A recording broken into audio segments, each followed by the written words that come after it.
Dobar dan, dragi moji. Sada ćemo imati sat hrvatskog jezika, a za vas sam danas pripremila jedan zanimljiv tekst. Pa su vaši početni zadaci opustiti se i pozorno slušati. Zašto grmičak nije mogao rasti? Bio jednom lijep i mlad grmičak. Jednom je pokraj njega prošao dječak. Otrgnuo mu je list, zgnječio ga i bacio. Zašto sam ga otrgnuo, pomisli dječačić. Valjda mu to neće škoditi. Jedan list, malenkost. Gle koliko mu ih je još ostalo. Prolazio tuda drugi dječačić. On strgne granu i pomisli. Jedna grana, malenkost. Još su mu ostale 4. Trčala tuda neka djevojčica i bacala loptu u vis. Lopta padne baš na vrh grmička i slomi ga. Šteta, pomisli djevojčica, ali ne smeta, narast ćemo novi vrh. Prolazio je tuda zec i oglodao grmičku komad kore. Neki je čovjek na njega prislonio svoj bicikl. Grmičak na kraju usahne. Dođu djeca koja su ga bila posadila. Što je to s našim grmičkom? Upitaju. Možda mu zemlja ne valja. Aleksandar Kuznje. Recite mi, je li vam se svidjela ova priča? Meni se jako svidjela jer je zaista poučna i iz nje mnogo toga možemo naučiti. No, neću vam dati sve odgovore odmah što smo mi to naučili iz ove priče, nego ćete vi sada imati sljedeći zadatak. Ja ću čitati dio po dio priče, a vaš zadatak će biti reći mi o čemu je taj dio priče govorio i što smo mi naučili iz tog dijela priče. Može? Pozorno slušajte. Prvo naslov, a zatim priča. Zašto grmičak nije mogao rasti? Bio jednom lijep i mlad grmičak. Jednom je pokraj njega prošao dječak. Otrgnuo je list, zgnječio ga i bacio. Zašto sam ga otrgnuo? Pomisli dječačić. Valjda mu to neće škoditi. Jedan list, malenkost. Gle koliko mu ih je još ostalo. Recite mi, što se događalo? Što se dogodilo grmičku? Grmičak je na početku ove priče bio lijep i mlad, zar ne? Bio je zelene boje. Ali što mu se onda dogodilo? Tko je došao? Onda je došao jedan dječak, točno. Što je taj dječak napravio? Taj dječak je otrgnuo list grmičku. Mislite li vi da je on to namjerno napravio ili slučajno? Meni se više čini da je to bilo namjerno, jer nigdje ne piše da je on prolazio pa da je slučajno zapeo za gram, nego baš da ga je otrgnuo, da je rukom otrgnuo list grmičku. I što je još napravio? Pa znamo da je to zasigurno napravio namjerno. Pročitat ću vam. Otrgnuo je list, zgnječio ga i bacio. Znači, ne samo da ga je otrgnuo, nego ga je izgnječio i bacio. Zamislite vi da vama netko otrgne pramen kose, zgnječi i baci. Kako biste se vi osjećali? Pa jako loše. I boljelo bi vas se i pitali biste se zašto vam netko želi tako nešto ružno učiniti, zar ne? To je dio vašeg tijela. Neće vama ništa biti ako nemate sad taj jedan pramičak kose, neće baš kose izgledati uredno kao što je prije izgledalo, ali će vas jako to boljeti zato što vam je netko učinio. Boljet će vas i glava od toga, ali će vas boljeti i ovdje. Kažemo da nas boli, da nam je jako teško tu kada nas netko povrijedi, zar ne? Pa je li u redu onda što je ovdje dječak se odlučio otrgnuti dio tijela jednog grmička? Pa nije u redu. Je li se grmičak žalio? Nije se žalio. Mi mislimo da se nije žalio. Nismo ništa čuli, ali tako. Ali na kraju ove priče grmičak je pokazao kako se on osjećao dok mu je dječak trgao lišće. Trgate li vi lišće? To nije lijepo. Svi koji ste rekli da trgate, dobro promislite o tome. Vjerujem da nakon ove priče više nikada to nećete učiniti. Sjetite se samo kako bi vama bilo da netko otrgne s vas, na primjer, dio vaše odjeće. Dobro, idemo dalje. Prolazio tuda drugi dječačić. On strgne granu i pomisli: jedna grana, malenkost, još su mu ostale 4. Što se dogodilo sada? Prolazio je još jedan dječak, zar ne? I on je otrgnuo granu tom grmičku. Kako se on osjećao nakon što je otrgnuo? Nije bio tužan, malo je zastao i rekao je jedna grana i onda je zaključio malenkost. Što znači to malenkost? Kao jedna grana, to je samo jedna grana. Mogu mu otrgnuti jednu kada ima još 4. Znači li to, vratimo se odmah na nas, da vama netko smije otrgnuti pramen kose jer imate ostatak svoje kose na glavi? Pa ne. Smije li netko otrgnuti dio vaše odjeće s vašeg tijela? Ne smije. Isto tako i grmičku. Naravno da mu nedostaje ta jedna grana. On je morao biti u plodnom tlu, drugi ljudi su se brinuli o njemu, imao je dovoljno i vode kako bi mogao narasti i kako bi ta njegova grana narasla.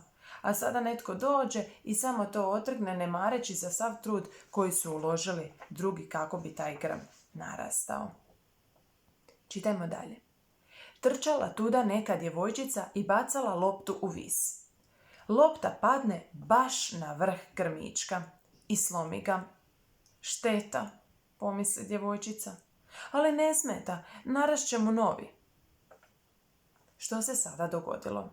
Došla je djevojčica s loptom i bacila je loptu i lopta je slučajno pala baš na vrh tog grmička. Ona to nije namjerno učinila, ali svejedno slomila je vrh grmička. Kako se ona osjećala?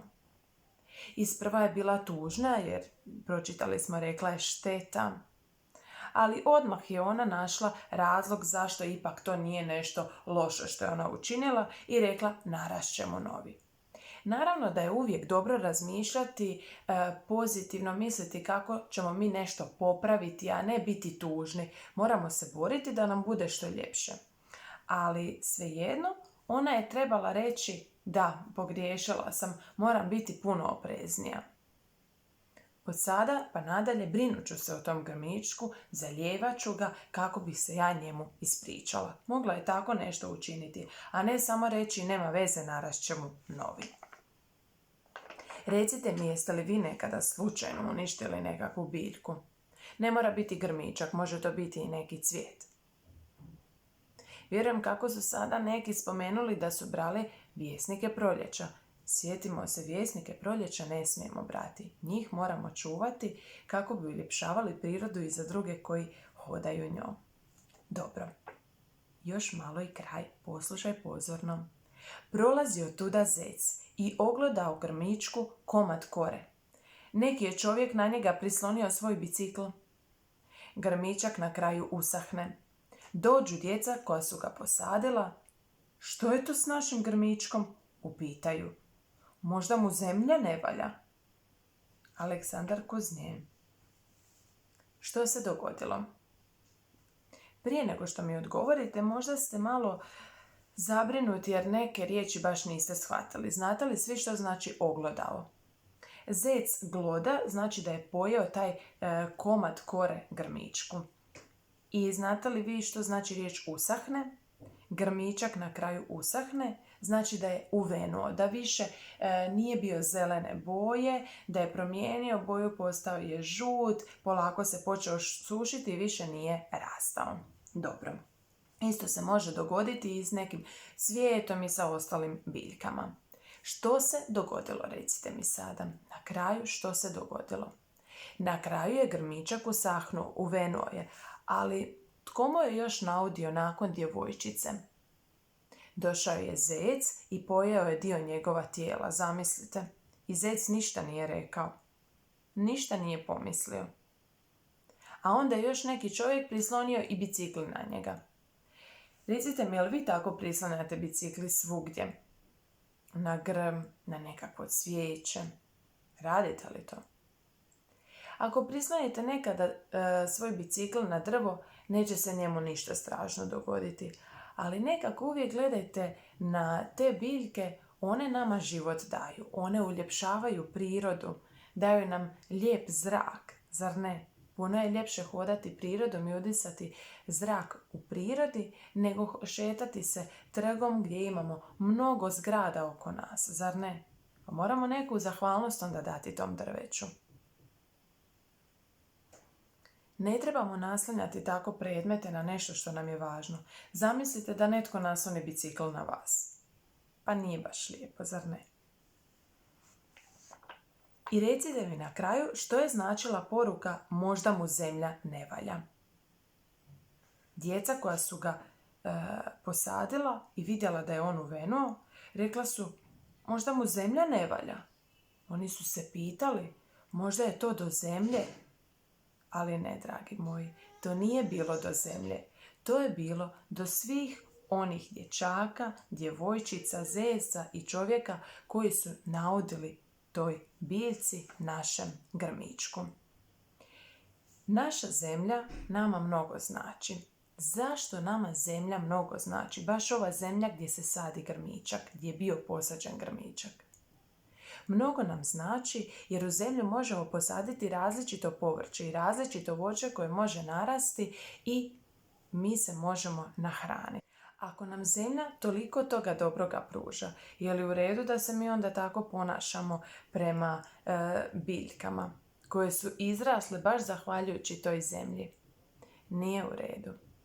Mi smo već pričali iz prirode i društva o zaštiti prirode i kako je važno štititi prirodu, jer će priroda početi odgovarati na naš taj neposluh. Mi se ponašamo loše prema prirodi i ona šuti, baš kao što je šutio i ovaj grmičak. Ali na kraju je pokazao da njemu nije bilo nimalo lijepo dok su ga drugi kidali. Na kraju je on požutio, usahnuo, uvenuo i više nije rastao, više nam nije dao tako lijepi zrak, niti lijep pogled u prirodi. Više to nije bio lijep prizor. Taj grmičak nam želi poručiti. Pazite, nemojte drugim biljkama činiti ono što ste meni učinili, jer će sve na svijetu uvenuti i nećemo imati ničega. Zapamtite, zemlja neće zauvijek biti dobra. U zemlji neće moći zauvijek rasti biljke i voće i povrće ako se mi budemo ovako ponašali prema njoj. Ne smijemo bacati ni smeće na pod. Smeće moramo razvrstavati, tada nastaje otpad, razvrstavamo u različite pripadajuće spremnike, o čemu smo također pričali na prirodi. Dobro, dragi moji, ja vam zadajem jedan zadatak. Zadatak je prepričati ovu priču. Kako ćete ju prepričati? Ja ću vam pomoći. Recite mi koliko je likova bilo u ovoj priči. Krenimo od početka. Prvo je bio dječak koji je pokidao list, otrgnuo list, zatim dječak koji je otrgnuo granu, pa je bila djevojčica koja je bacala loptu, slomila vrh, pa je bio zec koji je oglodao dio kore i bio je čovjek koji je prislonio svoj bicikl. I na kraju je grmičak usahnuo. Imate 5 likova i tako idite redom. Prvo prepričajte što je prvi učinio, drugi, treći, četvrti, peti i na kraju što se dogodilo grmičku. Dragi moji, to je sve za danas. Sretno!